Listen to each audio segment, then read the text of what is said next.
तो हेलो दोस्तों, आप लोग को बता दूं कि हमारे चैनल पे जो एसएच न्यूज़ पे आप लोग देख रहे हैं वीडियो दोस्तों, आप लोग को बता दूं खेसारी लाल यादव तहलका मचा रहे हैं दोस्तों। उनका सॉन्ग आने वाला है दोस्तों। एक और जो एक आया है दोस्तों, जैसे विवाह पे गीत गाया जाता है उस तरह का सॉन्ग आया है। तो आप लोग यूट्यूब पे जाके देख सकते हैं। आदिशक्ति फिल्म पे वो तहलका मचा रहा है बिल्कुल। और दो खबर है दोस्तों, खेसारी लाल यादव और रितेश पांडे और जैसे अंकुश राजा का आया है एक रक्षाबंधन सॉन्ग।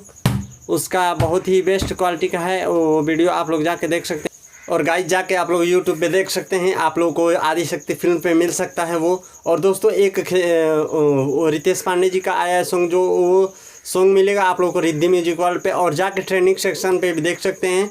6 मेन टॉपिक पे, मेन ट्रेंडिंग पे 6 नंबर पे। और सेकंड म्यूजिक में दोस्तों आप लोगों को मिलेगा 11 नंबर पे। और पवन सिंह का भी मिलेगा 10 नंबर पे।